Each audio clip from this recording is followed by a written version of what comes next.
A'udzubillahi minasyaitonirrajim. Bismillahirrahmanirrahim. Alhamdulillahirabbil alamin wassalatu wassalamu ala asyrafil anbiya'i wal mursalin wa ala alihi wa sahbihi ajma'in. Alhamdulillah, bersyukur kita kepada Allah Subhanahu wa taala. Pada pagi ini sekali lagi kita alhamdulillah dapat bersama-sama dalam sesi tafsir ringkas daripada muka surat Al-Quran. Alhamdulillah. Pagi ini insya-Allah kita akan bersama-sama dalam muka surat 385 insya-Allah. Minta maaf sekejap ya. Kita akan berada pada muka surat 385 juzuk yang ke-20 dan kita pada hari ini insya-Allah akan bersama-sama dalam surah An-Naml, muka surat yang terakhir insya-Allah, dan kita akan separuh-separuh insya-Allah kita akan masuk pada surah yang baru pada hari ini, iaitu surah Al-Qasas. Jadi insya-Allah bersama-sama kita pada pengakhiran surah An-Naml. Alhamdulillah akhirnya kita tamat juga dengan surah An-Naml ini pada hari ini insya-Allah, harapnya insya-Allah jika Allah Taala izinkan. Jadi kita tamatkan cerita An-Naml hari ini ialah dengan beberapa kita katakan iaitu arahan-arahan daripada Allah Subhanahu wa taala. Jadi pengakhiran surah An-Naml ini ialah kita tahu surah An-Naml ini ialah turunnya sebelum daripada hijrah Nabi sallallahu alaihi wasallam. Jadi artinya Nabi sallallahu alaihi wasallam telah berdakwah selama lebih kurang 13 tahun daripada awal dakwah Nabi sallallahu alaihi wasallam di Mekah sehinggalah kepada saat-saat terakhir Nabi sallallahu alaihi wasallam akan berhijrah dari Mekah ke Madinah. Jadi tempoh tersebut adalah tempoh, kita boleh katakan tempoh, kalau ikutnya sebagai manusia biasa, adalah tempoh perasaan kekecewaan, perasaan sedih, perasaan mungkin kita rasa macam tak ada harapan dah Mekah ni gayanya. Jadi Allah Subhanahu wa taala terus memberi hiburan kepada baginda Nabi sallallahu alaihi wasallam, iaitu terus memberikan kata-kata semangat bahawa dakwah ini perlu diteruskan.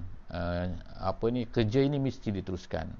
Dan iklankan kepada manusia, walaupun manusia, majoriti daripada manusia, kalau kita boleh katakan pada masa itu lebih kurang 90% lebih daripada manusia yang berada di Mekah pada masa itu tidak menerima dakwah Nabi sallallahu alaihi wasallam. Tapi Allah Subhanahu wa taala meneruskan memberi semangat kepada Nabi sallallahu alaihi wasallam, kamu kena buat apa yang patut dibuat dan kamu jangan ambil kira hasil daripada usaha kamu. Maknanya orang nak dengar, orang tak nak dengar, orang terima, orang tak terima Islam, kamu teruskan kerja kamu. Jangan risau perkara-perkara itu. Sebab apa? Perkara itu adalah diuruskan oleh Allah Subhanahu wa taala. A'udzubillahi minasyaitonirrajim. Hari ini insya-Allah kita muka surat 385 insya-Allah. Bismillahirrahmanirrahim. Man jaa'a bil hasanati falahu khairum minha wa hum min faza'in yawma idzin aminun. Sadaqallahul azim, ayat 89 daripada surah An-Naml. Sebelum daripada ni, Allah Subhanahu wa taala menceritakan kepada kita tentang tentang hari akhirat, apa yang berlaku pada hari akhirat, dan juga salah satu daripada perkara-perkara yang menakutkan manusia pada hari akhirat ialah al-faza'. Dia katakan al-faza' ini ialah benda-benda yang menakutkan manusia, yang menggentarkan hati manusia. Kerana apa? Kerana peristiwa pada hari tersebut itu sangat dahsyat. Jadi menyebabkan manusia ini dia akan timbul perasaan takut pada masa itu. Jadi oleh kerana itulah Allah Subhanahu wa taala sebut lagi cerita terus pada hari ini ialah kisah yang berlaku pada hari akhirat tersebut. Apakah dia benda-benda yang akan berlaku pada hari tersebut? Allah Subhanahu wa taala kata, man jaa'a bil hasanati falahu khairum minha wa hum min faza'in yawma idzin aminun. Orang yang datang pada hari ini, jadi pada hari akhirat ni, jadi manusia ni akan terbahagi kepada dua. Satu jenis ialah manusia yang akan datang bil hasanah. Bil hasanah artinya sini dalam terjemahan adalah dengan kebaikan. Tetapi mengikut tafsir Al-Jalalain disebut kata bil hasanah sini ialah artinya ialah dengan la ilaha illallah, iaitu dengan keimanan. Jadi artinya sesiapa yang datang dengan keimanan kepada Allah Subhanahu wa taala orang yang beriman, maknanya yang datang membawa iman pada hari tersebut, maka falahu khairum minha, maka dia, Allah Ta'ala akan beri balasan kepada dia. Beri balasannya ialah selamatkan dia pada hari tersebut. Jadi artinya orang Islam akan selamat. Dan kemudian ayat selepas daripada itu, iaitu ayat yang ke-90, Allah Subhanahu Wa Ta'ala kata wa man jaa'a bis sayyi'ati. Jadi maknanya dalam ayat 89 Allah Ta'ala kata man jaa'a bil hasanati. Kalau ikut makna hasanah ialah kebaikan, tapi ikut tafsiran dia kata ialah la ilaha illallah. Iaitu kalimat tauhid. Siapa yang datang kepada Allah pada hari tersebut dengan kalimat tauhid, maka falahu khairum minha, Allah Ta'ala akan beri balasan dia lebih baik lagi daripada itu. Memang kan, kalau ikutnya kita beriman pada hari ini, apa yang kita dapat balasannya, kita lihat memang hebat. Allah SWT memberikan seolah lebih daripada itu lagi. Sebab tu dalam ayat yang lain disebutkan apa ni, dia akan diberikan 10 kali ganda, paling kurang 10 kali ganda. Tapi lebih daripada itu lagi Allah Ta'ala boleh beri. Mungkin sampai 700, mungkin lebih lagi tanpa hisap. Allah Ta'ala boleh beri kepada kita. Jadi Allah Ta'ala nak tengok kita pada hari ini, kita buat sikit saja, tetapi Allah Ta'ala akan beri ganda-ganda. Kita rasa macam tak logik nanti pada hari akhirat nanti Allah Ta'ala, Masya Allah, sangat besar kan. Sebab itulah disebutkan sini falahu khairum minha, ianya akan dapat lebih baik lagi daripada itu.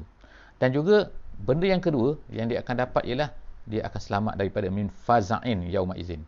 Faza'in itu ketakutan. Maka dia tak akan ada rasa ketakut, tak ada rasa, walaupun apa yang berlaku tu, sebab apa? Dia rasa confident kan. Allah Ta'ala akan selamatkan dia. Jadi itulah pentingnya ialah hasanah. Tapi dalam tafsir yang lain juga disebutkan hasanah itu lebih besar lagi, bukan hanya kalimat tauhid, bukan hanya la ilaha illallah, tapi juga dengan amalan-amalan yang soleh. Jadi maknanya kat sini kita boleh terima. Sebab apa? Sebab perkataan yang digunakan adalah hasanah, tetapi kepalanya mestilah la ilaha illallah, iaitu tauhid. Yang keduanya, ayat 90 tu disebutkan wa man jaa'a bis sayyi'ati. Bis sayyi'ati sini maknanya ialah kejahatan. Tapi apa maksud kejahatan di sini? Allah Subhanahu wa Ta'ala, Allah SWT sebutkan kejahatan, tetapi ahli-ahli tafsir dia menyebutkan kejahatan ke sini maknanya ialah asyirk. Makna kepala kejahatan ialah asyirk. Jadi sesiapa yang datang dengan kejahatan, dengan asyirk, faqubbat wujuhum. Jadi ulama-ulama tafsir kata, kenapa dia kata as-sayyi'ah di sini bukan hanya kejahatan biasa? Kalau kejahatan makna kita kata maksiat ke, siapa yang datang dengan maksiat, maka ulama kata sayyi'ah di sini artinya adalah syirik. Kenapa? Kerana balasan yang datang selepas daripada itu, iaitu apa? Faqubbat wujuhum finnar, maka dia akan ditelengkupkan. Ditelengkup tu maknanya dicampak, muka dia tu ditonyohkan gitu kan, dimasukkan ke dalam neraka. Jadi balasan yang disebut itu sangat dahsyat. Jadi oleh kerana itulah ulama-ulama kata, oleh kerana balasan yang disebut itu sangat dahsyat, maka tidak sesuai, tidak dengan kalau hanya maksiat-maksiat yang kecil. Jadi menunjukkan situlah, sebab itulah ulama-ulama tafsir hampir sepakat mengatakan as-sayyi'ah di situ ialah artinya ialah syirik. Jadi maknanya siapa yang syirik dengan Allah Subhanahu Wa Taala, dia akan dicampakkan, bukan hanya dicampakkan biasa, tapi kubbat. Kubbat ni yang saya sebut tadi, iaitu ditonyohkan, diletakkan muka dia tu ke dalam neraka. Hal tujzauna illa ma kuntum ta'malun. Jadi kenapa disebutkan muka kat sini? Ulama-ulama tafsir ramai menyebutkan kat sini muka, kerana muka adalah tempat yang paling mulia kan. Bagi manusia tak adalah kan, bagi dia muka lah kan. Orang nak hina, menjatuhkan air muka ke, kita kata kalau orang nak tampar pun orang tak tampar pada bahu kan, orang tampar pada muka. Sebab apa? Dia ada tu kan, dia punya psikologi dia ialah muka tu lah, untuk bila kena pada muka, artinya berani kau tampar pada muka aku, macam tu kan. Maknanya muka tu tempat paling mulia lah bagi manusia. Jadi bila dia campakkan muka dia tu pada neraka, jadi menunjukkan bahawa balasan tu adalah satu balasan yang besar. Sebab itulah ulama kata maksud sayyi'ah di sini adalah asyirku. Jadi Allah kemudian sebutkan hal tujzauna illa ma kuntum ta'malun. Apakah tidak dibalas melainkan apa yang kamu lakukan. Artinya kat sini ialah semua yang Allah Ta'ala balas kepada kamu tu tidak lain melainkan itu yang manusia buat atas dunia ni. Bukan makna saja Allah Ta'ala suka-suka nak balas kita dengan balasan yang tak logik. Tapi Allah Ta'ala balas kita dengan balasan yang seteruk tu ialah kerana apa yang kita buat di atas dunia ni, sepadan dengan apa yang kita buat di atas dunia ni. Innama umirtu an a'budu rabb hazihil baldah allazi harramaha wa lahu kullu syai' wa umirtu an akuna minal muslimin. Okey, sekarang ni ayat 91. Ayat 91 ni ialah menceritakan tentang arahan Allah Subhanahu Wa Taala. Jadi selepas daripada dah tamat dah cerita kan, dah tamat dah cerita ini neraka yang akan menimpa pada orang kafir dan sebagainya, Allah Subhanahu Wa Taala sebutkan beritahu kepada Nabi, ginilah Muhammad, iaitu engkau beritahu kepada mereka.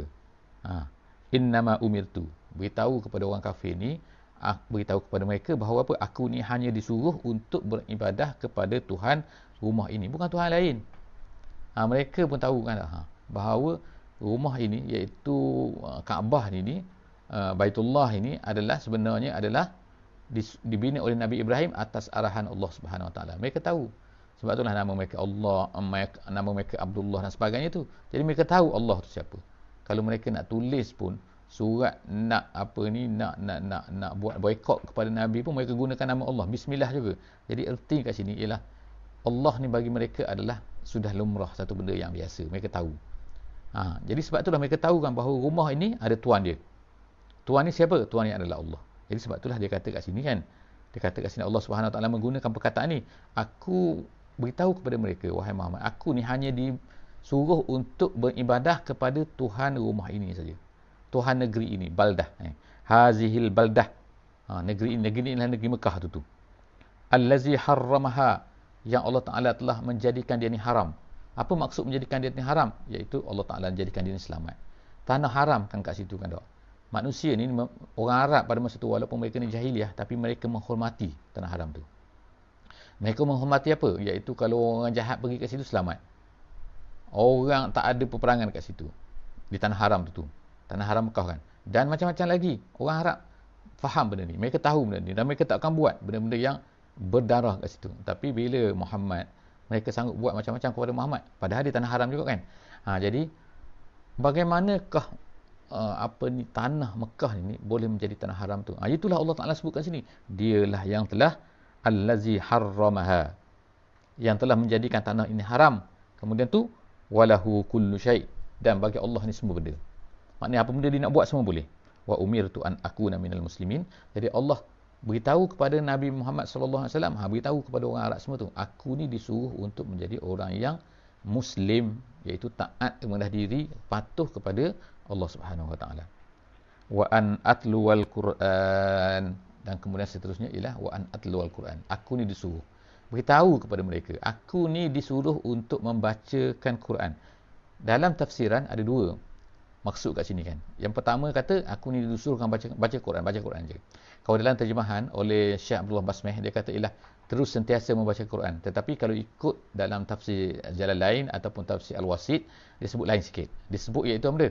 Iaitu aku disuruh untuk menyampaikan Quran ni, menyampaikan isi Quran ni. Bukan hanya membaca Quran, tapi aku disuruh untuk memberitahu kepada kamu mesej-mesej yang ada di dalam Al-Quran. Itu maksud wa an atluwal Quran. Aku disuruh oleh Allah, oleh Tuhan aku untuk bacakan Quran ni. Famanih tada. Kemudian aku disuruh macam ni. Aku nak beritahu kepada kamu macam ni. Siapa yang dapat petunjuk, fa inna ma yahtadi li nafsi. Maknanya kalau dia nak ikut Islam, maka satu kebaikan untuk dia. Wa man dhalla faqul inna ma ana minal munzirin. Kalau siapa nak sesat juga, aku hanya dapat beritahu apa? Aku ini hanyalah munzir.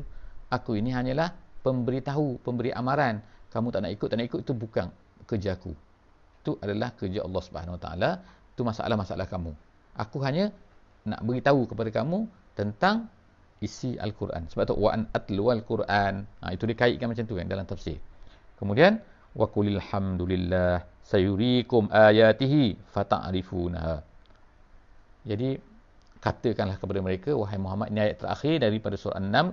Katakan mereka, wahai Muhammad, ceritakan kepada. Jadi kita semua pada hari ini, kita hanya pegang benda ni kan, iaitu kalau orang tak terima nak macam mana, tapi kita kena munzir, kena menyampaikan, dan kemudian kita kena kata Alhamdulillah kan? Alhamdulillah, iaitu kena bersyukur pada Allah Subhanahu Wa Taala. Kita pun kena bersyukur pada Allah Subhanahu Wa Taala, kan Allah Taala yang pertamanya berikan kita ni, jadikan kita ni sebagai orang yang beriman. Walaupun kita dah cerita, orang tak nak terima, tapi kita ni Alhamdulillah masih tetap teguh, masih lagi dapat bersabar dengan keadaan apa yang sedang berlaku. Orang tolak pun. Jadi Allah kata qul wa qul alhamdulillah sayuriikum ayatihi fata'rifunaha. Allah Taala akan tunjukkan tanda-tandanya. Nanti sa tu maknanya akan. Sayuriikum ayatihi fata'rifunha, nanti kamu akan tahu.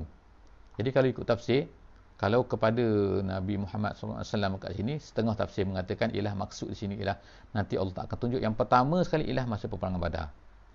Jadi fata'rifunaha. Sebab apa? Majoriti daripada kepala-kepala Samsi Mekah ni telah dibunuh dalam peperangan Badar. Kan? Kamu nampak tu? Sayurikum. Allah Ta'ala tunjuk kan tu. Jadi kita pun macam itulah, kita yakin kan? Allah Ta'ala mungkin tunjuk di atas dunia ni dan di akhirat tu pasti. Wa ma rabbuka bighafilin amma ta'malun.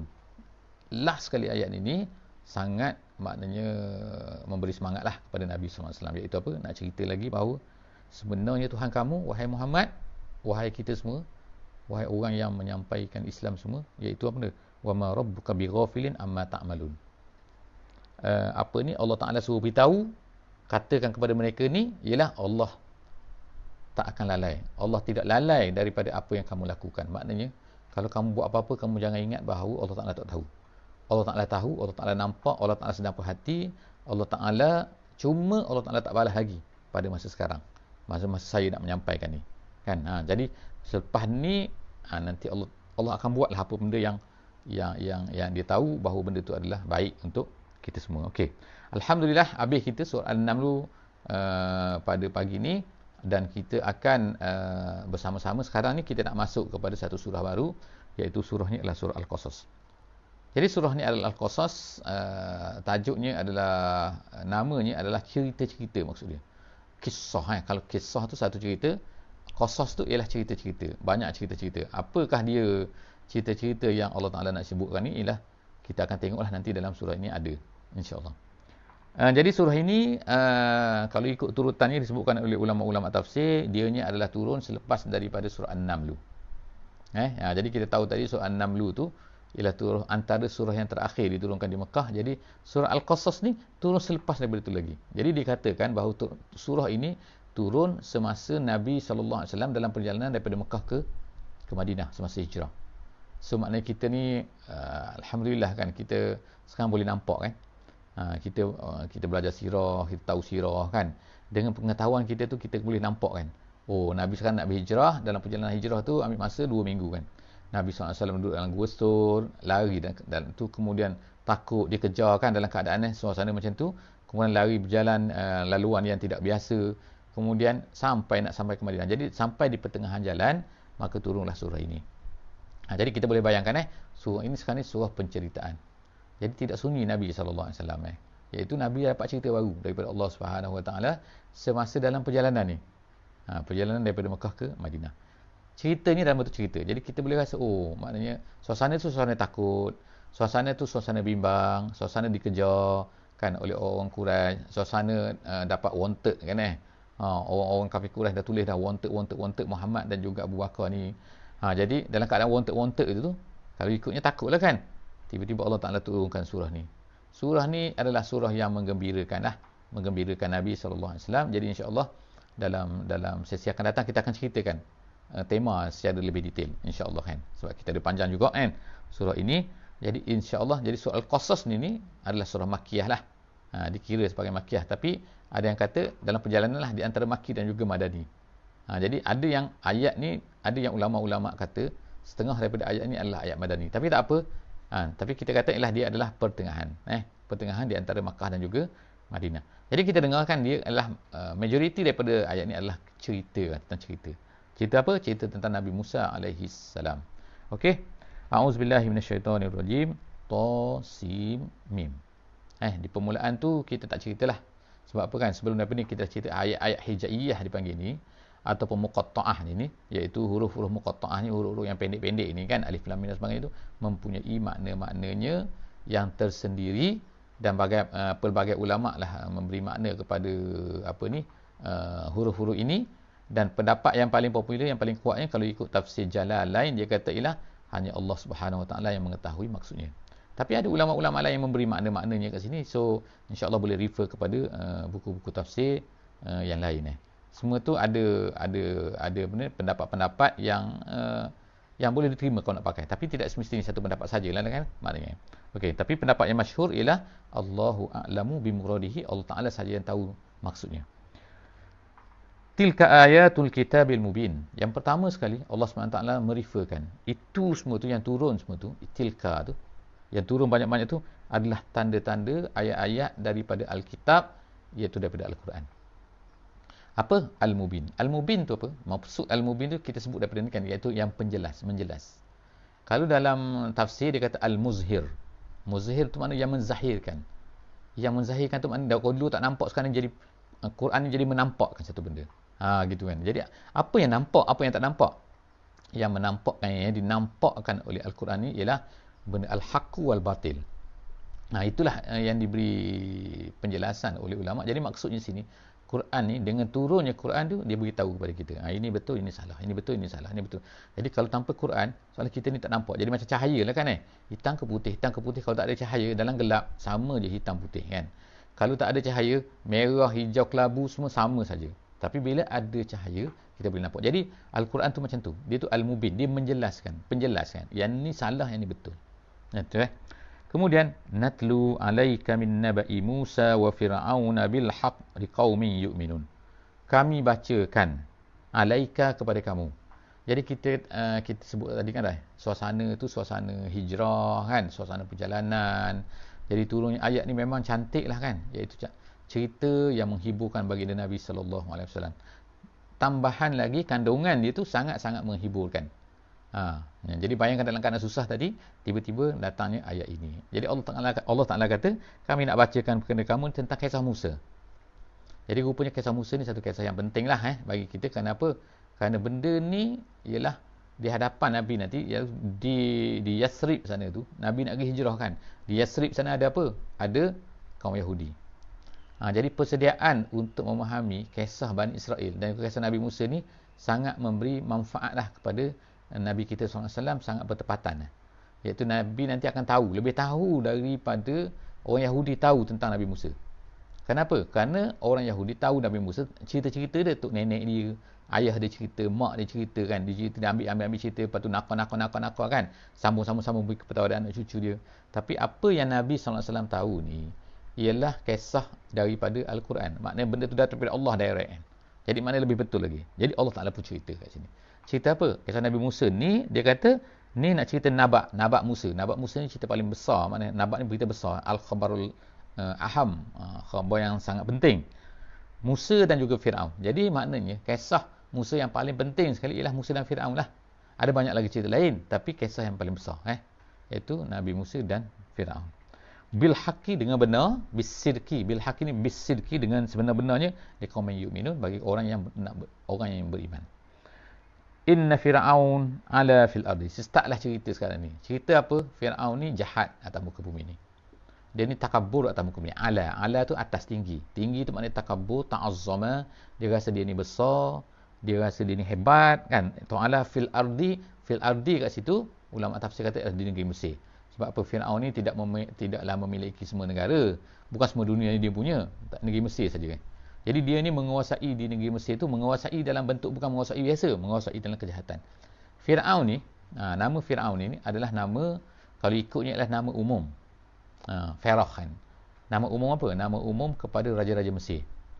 Tetapi Allah Subhanahu Wa Taala sebutkan nama Fir'aun ni, iaitu raja Mesir, sedangkan semua ramai Fir'aun, bukan satu Fir'aun saja kan. Di negeri Mesir tu kan, Fir'aun satu, Fir'aun. Semua tu adalah raja kan. Tapi Allah Ta'ala menggunakan perkataan Fir'aun tu untuk memberi impact, kefahaman kepada kita kan. Iaitu apa kan? Orang besar ni, kerana kekuasaan, kadang-kadang dia hanyut. Jadi kekuasaan ni kadang-kadang boleh melalaikan manusia, melupakan manusia terhadap kebenaran, menyebabkan, jadi tengoklah sebagai contohnya adalah Fir'aun. Jadi ingat sekali lagi, Fir'aun tu bukannya nama seorang, tapi Fir'aun tu adalah nama jawatan tu. Tapi Allah Ta'ala gunakan tu untuk merefer kepada apa yang dihadapi oleh Fir'aun, iaitu menghadapi oleh Nabi Musa AS, iaitu menghadapi Fir'aun. Kalau ikut dalam sejarahnya lah kan iaitu orang yang dihadapi oleh Musa ni, oleh Nabi Musa AS ni, ialah nama dia adalah anak kepada Ramses yang kedua. Jadi kalau tengok dalam salsilah cerita Nabi Fir'aun negeri Mesir tu, dia ada Ramses nama dia. Dia ada Ramses 1, Ramses 2, Ramses 3. Jadi ada nama dia Ramses 2, anak dia tu. Anak dia. Dikatakan Ramses 3 dan sebagainya, wallahu a'lam bissawab. Tapi ceritanya dia adalah yang jadi tauhid pada masa tu, iaitu yang mengatakan dia ni Tuhan. Jadi dia ni ala fil ardi, Kemudian yang kedua, Allah Ta'ala sebut ni wa ja'ala ahlaha syi'a. Syi'a ni jamak kepada syiah. Sekarang syiah lah kan. Syiah tu dari segi bahasanya makna kumpulan maknanya. Satu grup yang disatukan oleh satu benda, nama dia syiah. Itu perkataan lah. Jadi bila dalam Quran Allah Ta'ala sebut sini, Firaun ni apa yang dia buat? Dia buat ialah dia telah membahagikan rakyat dia tu, waja'ala ahlaha, menjadikan orang negeri Mesir tu syiah, iaitu kelompok-kelompok. Jadi rupanya cara macam ni adalah cara yang popular, yang digunakan oleh orang-orang yang nak memerintah orang lain. Iaitu kalau orang lain bersatu melawan dia, dia mungkin akan kalah. Jadi sebab tu cara dia apa kan? Cara dia ialah pecah dan perintah. Dan ada konsep dia kan. Konsep dalam pemerintahan ni, kalau kita nak kuasai orang, kita pecahkan dia. Bagi dia bergaduh sama dia, kita akan boleh kontrol dia. Kadang-kadang kalau dia ni bersatu, kita tak susah nak kontrol dia. Jadi kita suruh dia ni berpecah. Jadi rupanya teori ni telah difahami oleh Firaun dan digunakan oleh Firaun. Sebab tu dia kata waja'ala ahlaha syi'a. Dia telah memecah-mecahkan rakyat dia tu kepada kumpulan-kumpulan. Jadi ada Bani Israel, ada Firaun, ada utukan. Akhirnya dia akan ada perasaan ta'assub sama-sama dia tu. Itu dibuat oleh. Kemudian yastad'ifu ta'ifatan minhum. Dia telah memperhambakan, melemahkan satu kumpulan. Kumpulan sini ialah maksudnya ialah Bani Israel. Satu kumpulan daripada ini telah yuzabbihu abna'ahum. Dia bunuh anak-anak lelaki. Anak lelaki Bani Israel. Kemudian, jadi Bani Israel tadi macam mana? Bani Israel ini asalnya bukan negeri Mesir asalnya. Dia adalah daripada Palestin. Bani Israel ini adalah anak-anak Nabi Yaqub alaihissalam. Anak Nabi Yaqub ni adalah Nabi Yaqub adalah anak kepada Nabi Ishaq. Nabi Ishaq ni adalah anak kepada Nabi Ibrahim alaihissalam. Jadi kita tahu kisah Nabi Yusuf kan. Mereka semua telah berpindah ketika Nabi Yusuf alaihissalam telah menjadi pembesar di negeri Mesir. Jadi mereka semua pindah ke sana. Lalu ramailah mereka ramai dalam 4-5 keturunan. Kalau ikutnya 4-5 keturunan, Nabi Musa ni dilahirkan. Jadi lepas 4-5 keturunan jadi ramailah. Kalau sebenarnya kan, kalau macam kita nak, macam negeri kita pun kan, kalau 4-5 keturunan, orang tu walaupun dia datang daripada negeri tempat lain asalnya, so dia dah jadi ramai, jadi tempat dia lah kan gitu kan. Itu cerita dia. Jadi apa yang dibuat oleh Firaun ni, yuzabbihu abna'ahum. Dia membunuh anak lelaki. Sebab apa? Sebab dia punya pawang-pawang dia punya pendeta Firaun ni, pembesar-pembesar Firaun, orang keliling dia kata kamu nanti akan dibunuh. Kerajaan kamu ni akan dijatuhkan oleh salah seorang daripada anak lelaki daripada Bani Israel. Itu diberitahu kepada Firaun. Jadi akhirnya Firaun pun buat tindakan membunuh semua anak lelaki-lelaki. Ni kan, yang lahir. Tapi dia tak bunuh semua. Dikatakan dia bunuh. Tahun ni, yang lahir tahun ni semua dibunuh. Tahun depan dibiarkan hidup. Tahun depan pula dibunuh pula. Dipilih-pilih macam tu. Kemudian wa yastahyi nisa'ahum. Dan dibenarkan hidup. Maknanya dibiarkan hidup perempuan. Tapi biar hidup perempuan, kalau ikutnya maknanya bila perempuan mudahlah diperkotak-katikkan, mudahlah digunakan, mudahlah dirampas, mudahlah diperhambakan, mudahlah macam-macam sekali bila tinggal perempuan saja kan. Sebab lelaki dah kurang, separuh dah tak ada. Jadi tinggallah perempuan. Jadi perempuan tu tengoklah kan macam-macam lah digunakan sekarang ni kan. Akhirnya jadi hilanglah keturunan tu, nasab kan. Innahu kana minal mufsidin. Memang Firaun ni jahat dan dia ni termasuk dalam orang mufsid. Allah Taala bagi label kat dia. Kemudian wa nurinu an namunna 'alal ladzina istud'ifu fil ard wa naj'alahum a'immah wa naj'alahumul warisin. Allah kata dalam ayat terakhir pada hari ini, iaitu kami mahu untuk memberi minnah. Yang namunna tu memberi minnah. Minnah ni pemberian. Jadi sebenarnya Allah Taala ni kalau dia nak buat semua boleh. Dia hanya kun fayakun saja. Jadi sebab itulah dalam cerita ni Allah Taala kata dia nak beri satu anugerah kepada orang-orang yang dilemahkan. Siapa yang dilemahkan? Iaitu Bani Israel. Kalau ikut asalnya allazina stud'ifu. Tapi ayat ni lebih general. Dia lebih general iaitu apa? Allah Taala boleh memberi kuasa, kehebatan kepada orang yang dilemahkan di satu negeri. Kadang-kadang dia lemah tapi Allah Taala boleh beri kuasa kepada dia. Jadi seperti apa yang berlakulah kepada Bani Israel di negeri Mesir pada masa itu, walaupun dia lemah tapi Allah Taala boleh beri kuasa kepada dia. Kita tahu selepas daripada itu akhirnya Nabi Daud AS telah menjadi raja. Kemudian Nabi Sulaiman menjadi raja kan daripada Bani Israel. Jadi Allah Taala dia boleh kata memberi kuasa kepada orang yang dilemahkan tu. Iaitu namunna 'alal ladzina stud'ifu fil ard, orang yang dilemahkan di atas muka bumi, wa naj'alahum a'immah. Allah Taala boleh nak jadikan mereka ini sebagai a'immah. Tengok kan kesesuaian. Kesesuaian ayat ni ketika mana Nabi SAW tu pada ketika itu adalah sedang dilemahkan. Sedang dilemahkan di negeri Mekah kan. Lepas tu dia kejar pula kan. Jadi dalam perjalanan tu tiba-tiba Allah Ta'ala katakan, kami nak beri kepada orang-orang yang dilemahkan, orang-orang dizalimi di atas muka bumi ni dengan menjadi a'immah, mereka menjadi imam. A'immah ni jamak kepada imam. Imam ni maknanya orang ketua. Jadi a'immah tu ketua-ketua. Wa naja'alahum al-warisin, dan kami nak jadikan mereka ni sebagai waris. Waris ni apa? Iaitu orang akan yang mewarisi dunia ini, yang memerintah dunia ini. Jadi itu adalah limpahan Allah Ta'ala kepada Bani Israel. Kemudian selepas daripada itu Allah Ta'ala kirimkan Nabi Muhammad SAW, dan Allah Ta'ala Nabi Muhammad diperhinakan di negeri Mekah, dan kemudian Nabi berhijrah. Jadi Allah Ta'ala bagi bayangan kat depan apa yang akan Nabi SAW dapat. Jadi Alhamdulillah, setakat tu kita berhenti pada hari ini. Apakah cerita selanjutnya tentang Nabi Musa ni sebagaimana yang diceritakan dalam soal Qasas. Jadi insya-Allah kita akan sambung pada sesi akan datang insya-Allah. Aku qauli hadza wa astaghfirullahal azim li wa lakum. Bismillahirrahmanirrahim. Wal 'asri innal insana lafi khusr illa allazina amanu wa 'amilus solihat wa tawasaw bil haqqi wa tawasaw bis sabr. Subhanakallahumma wa bihamdik, nashhadu an la ilaha illa anta nastaghfiruka wa natubu ilaik. Wassalamualaikum warahmatullahi wabarakatuh.